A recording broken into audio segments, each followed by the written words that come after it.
जमाना कदीम था। उस शहर में अभी भी इंसाफ जिंदा थी। धूप पुरानी इमारतों के गुंबदों से लगकर जमीन पर बिखर जाती थी और मिट्टी की खुशबू लिए हवाएं रोजाना मस्जिद के शनाए से होती हुई एक कदम पर रुक जाती थी। काजी अब्दुल समद के दरवाजे पर, वो शहर जहाँ बज़्म शहरी भी होती थी और बज़्म फैसला भी। वहाँ जब इंसाफ का पर्दा उठाया जाता तो सिर्फ एक ही नाम जुबान पर होता, काजी अब्दुल समद। सफेद दाढ़ी, सर पर पाक इमाम और आंखों में वो साबित कदम जो सिर्फ उस शख्स में होते हैं जो सिर्फ अल्लाह से डरता हो मगर इंसानों से नहीं। अब्दुल समद 40 साल से काजी थे। उनके फैसले मानो पत्थर की लकीर जैसे मानते थे। ना किसी अमीर का रौब चलता, ना किसी गरीब का रोना, सिर्फ दलील, सबूत और काजी की दिल की आवाज। लेकिन शहर के लोगों में वक्त के सब्र को समझने की आदी नहीं थे। उन्हें फौरन फैसले चाहिए होते थे, साफ साफ और उनकी सोच के मुताबिक। और उसी शहर में एक नाम जिक्र में था लेकिन इज्जत में नहीं।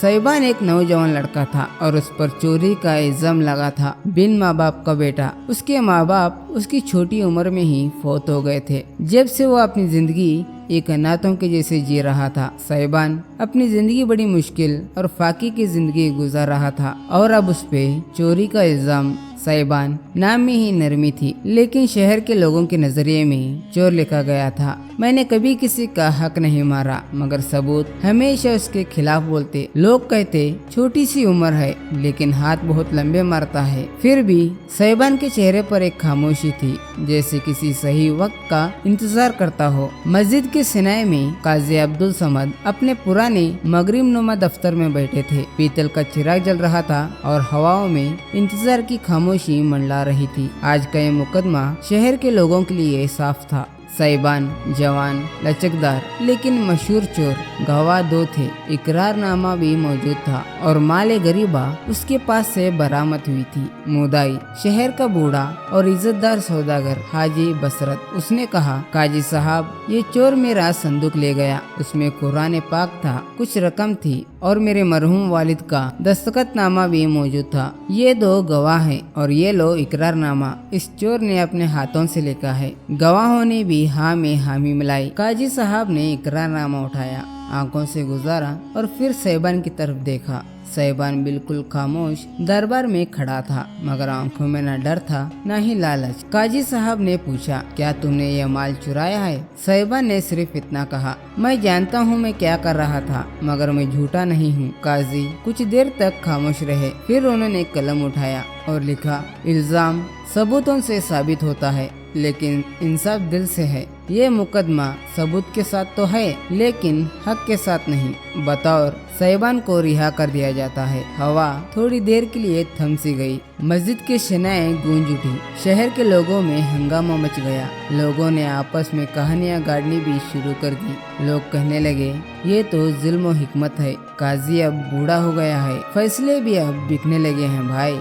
ऐसे आपस में बातें करने लगे। हाजी बसरत गुस्से से फट पड़ा, काजी साहब आपने शहर के इनाम को बेच दिया है क्या? सबूत, गवाह, इकरारनामा सब कुछ था और आप कहते हैं हक के साथ नहीं। काजी साहब ने मुस्कुराते हुए सिर्फ इतना कहा, हर लिखी हुई बात सच नहीं होती, हर गवाह इंसाफ नहीं देता। वक्त का सब्र करो बसरत साहब, वक्त इंसाफ जरूर करता है। और काजी अंदर चले गए। दिन गुजरते गुजरते 4 साल बीत चुके थे। काजी अब्दुल समद अब मस्जिद के पीछे एक छोटे से हुजरे में रहते थे। अदालत का काम छोड़ चुके थे। लोगों ने उन्हें बददुआ, इल्जाम और रुसवाई के साथ रुखसत किया था। शहर बदल गया था लेकिन कुछ चेहरे वैसे ही रहे। उनमें से एक था हाजी बसरत, अब ज्यादा बूढ़ा हो चुका था और ज्यादा बेचैन। फिर एक दिन शहर के दरोगा ने एक नए चोर को पकड़ा जिसके पास से एक पुरानी चोरी की दफ्तर बरामद हुई। उस दफ्तर में था वही माल जो 4 साल पहले सैबान पर इल्जाम था और एक पुरानी चिट्ठी। ये माल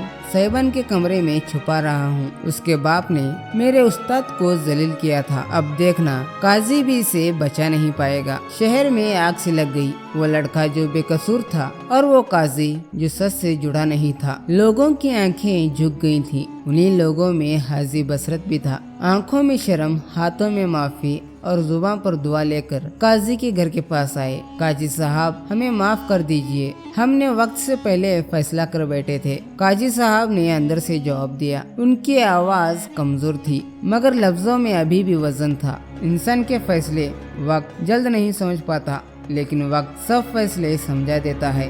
काजी ने दरवाजा नहीं खोला। काजी ने कोई शिकायत नहीं की, कोई माफी नहीं मांगी, सिर्फ वक्त ने उनकी गवाही दे दी थी। उस रात जब पूरा शहर काजी अब्दुल समद के दरवाजे पर था, अंदर से सिर्फ एक चिराग जल रहा था और बुजुर्ग काजी सज्जे में था। सब लोग चले गए, उनके कदम खामोशियों में डूब गए। काजी ने अपने हाथ आसमान की तरफ उठाया। या हक, तू सब जानता है, मेरे फैसले मेरे नहीं थे, तेरे थे।